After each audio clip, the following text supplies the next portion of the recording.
Hello, I'm Mike Ryan. You know, there are two things in life that are certain: death and taxes. COVID-19 has killed a great chunk of the world's population and created chaos globally. Shortly, we're joined by Ben Bornstein from the COVID Medical Network. And as for taxes, Joe Biden's trigger finger is getting ready to pull the trigger. Blake Christian talks tax and opportunity zone soon. There's a number of issues that surround the treatment for COVID-19 and some of the drugs. Hydroxychloroquine and ivermectin are two of those drugs and their associated treatments that draw much flack. The COVID Medical Network is a group of senior medical doctors and health professionals who are concerned about the health impacts of the lockdowns used in response to COVID-19 outbreaks in Victoria and right across Australia. It aims to provide the latest and the best evidence about the virus and the strategies used to manage the outbreaks. Ben Bornstein is a consultant from the COVID Medical Network. Ben, thanks for joining us. Thanks, Ryan. What treatments are available in Australia for people who test positive for COVID-19 if they're showing mild or maybe no symptoms?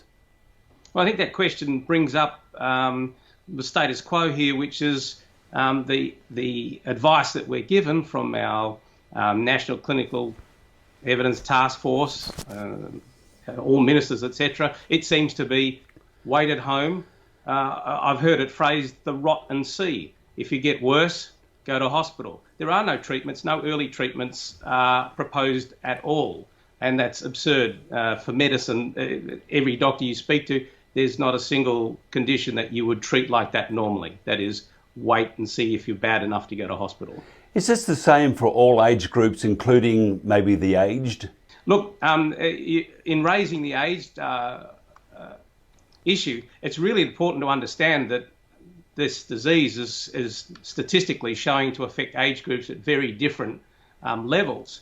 And those statistics are not that easy to find. But if you go to America's CDC, you're able to find statistics that go over the deaths by rate, by age groups. And there are other things, other areas that you can look at. They don't put it all together for you, but Statistica is one that tells you what is the population distribution in America. And finally, another website gives you the number of tests and the number of deaths in America. With a year's data, you can get a good idea of what the spread of death is by age group, what your probability of death is. I've calculated it. It'll be within plus or minus 10%, these calculations, I'm sure. But the mortality rate for COVID-19, even if you don't get treatment up to the age of 44, is a fraction of a percent. It's less than 0.3% with no treatment. Interesting, the government, whether it's state, federal or even local governments, the medical fraternity come out and say all this misinformation is just creating havoc. But what they're not doing is creating or telling us exactly what's happening. The information is not there, so that leaves us void for all sorts of information aspects to pop into it, doesn't it? It does. Look, I think that, the Clinical Evidence Task Force have taken the approach of what can't be done rather than what can be done, and anyone can tell you what can't be done. It is, I think, shameful not to be looking at what can be done and not to talk to practicing physicians abroad that are successfully treating people, statistically successfully treating people early. It seems to be a virus that, like most viruses, if you can get to them early, you'll get some effect. So the first few days of symptoms, that's when you need to see someone. Yet the advice we have, the standing advice, is don't go and see anyone. The doctors are scared to see anyone. And so wait until it gets worse. And there's a thing called a cytokine storm that happens when you wait long enough. That's when you go to hospital. That's when your immune system, it's no longer the virus, it's your immune system is trying to compensate, and it's what takes you down, not the virus. Interesting to note that the bureaucracy know a lot more than doctors, so that's always one to put in our hat and throw the hat away. Does the USA set the standards or guidelines on the treatments in Australia? Well, I think the answer to that is not officially, but sadly, through association. The FDA, the CDC and NIH have all shunned and you could say they've even steered away from early treatments. The motives for that we can go into later, but it's more important to know that there's no push to work with the early treatments that so many doctors around the world and outside of the US and outside of Australia are finding success with. I think there's a term I'd like to introduce to this now, which takes it straight back into the camp of those that would be saying don't use early treatment. Let's coin the phrase early treatment skeptics. Can you tell us on what or whose authority treatment is determined in Australia? Look, it seems like I would say Associate Professor Julian Elliott heads a Monash-led task force telling us what should and should not be done. And through their recommendations, for example, our TGA, the equivalent of the FDA in America, and probably a bit of a puppet to the FDA, or at least seems to copy it, John Skerritt seems to be heading the TGA. I think they're really aware that early treatments are working, but they are steering us, the public, away. It feels like we are pawns in a game. Why would they be steering us away? I mean, I noticed on the on Monash University on their stationery it says, no matter how bad you think coronavirus is, it's worse. Look, that's a good point. And you know, we could get drawn into that discussion, which would then take away from the clinical evidence that can be presented to show just how powerful early treatment is. If I was to go down that path just a little way, when the population has no choice on treatments, then there's a fear factor that's brought in. And with fear, people will listen. They'll say, what is the solution? And if they're told there is no solution except perhaps a vaccine, and wait for that vaccine, and lockdowns and shut down your schools and put masks on, it becomes almost unquestioned.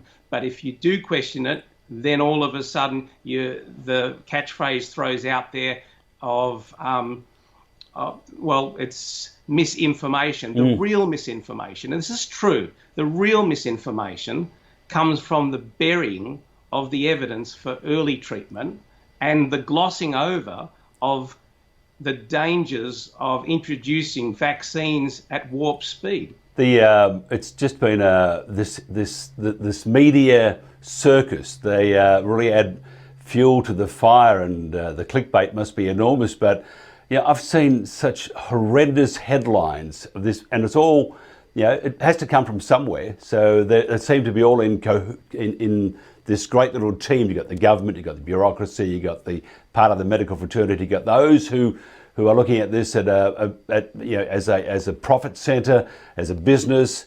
They're all in this little boat together, and it's this same narrative. So you're right. If you are to question that, I mean, it's almost like the pointing at the witches. Oh, they're coming out with these untruths, but this is what science is all about, to be able to discuss. Doctors are doctors, that's what they're trained to do, and they look after the patients, and just probably keep big government or government out of this altogether in some cases. Yeah, it seems to be, there seems to be both money trails, power trails, and mates trails, where you rub one guy's back, he'll help you, I'll give you interviews if you toe the narrative that I've got. But in the end, the data's there, and it is so compelling. Anyone can look up, for instance, on hydroxychloroquine, a website, hcqmeta.com. That's hcqmeta.com. It's all being compiled there. It is astounding the amount of evidence that is being ignored by our National Clinical Evidence Task Force, and headed by Associate Professor Julian Elliott. We would like to put, when I say we, I work with the COVID Medical Network, we would like to put these professors and these academics in touch with the doctors that are treating thousands of patients, that can give them clinical advice rather than theoretical advice. Interesting. They say the medical fraternity is a closed shop. This probably enhances that theory. Ben Bornstein, how do we find out more about COVID Medical Network and the website and other means? Yes, if you just string the words together, covidmedicalnetwork.com, you'll find us, and there's a lot of information to be found there.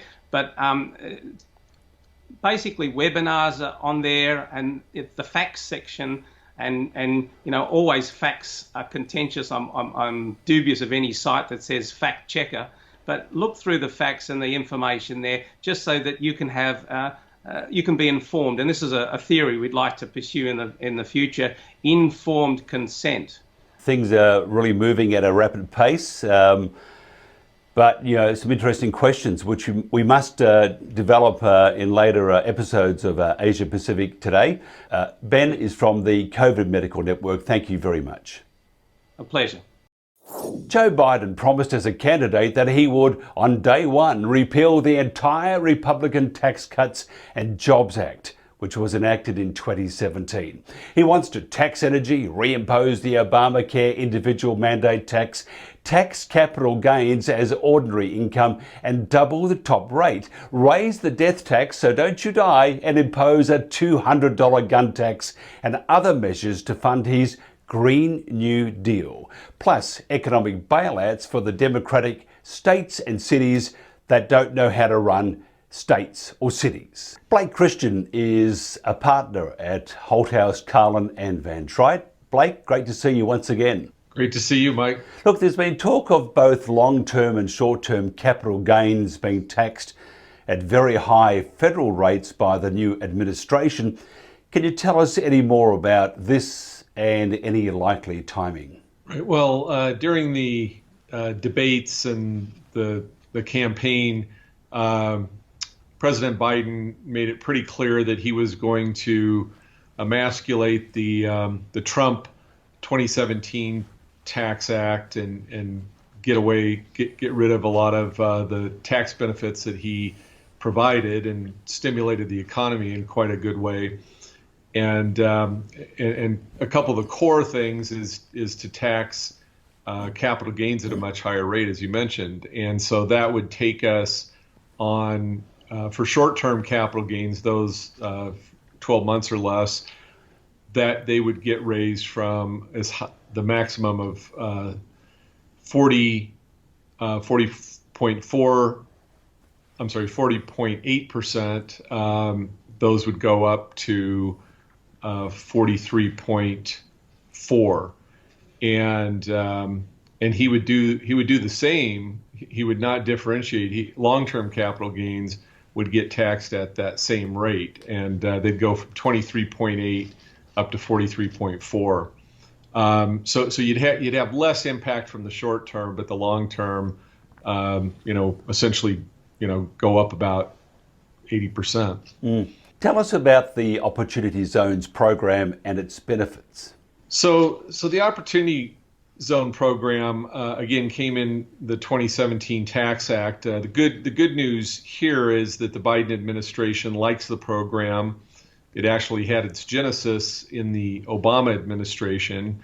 A lot of the architects of the program were in the Obama administration. It's very bipartisan, so it's going to be around.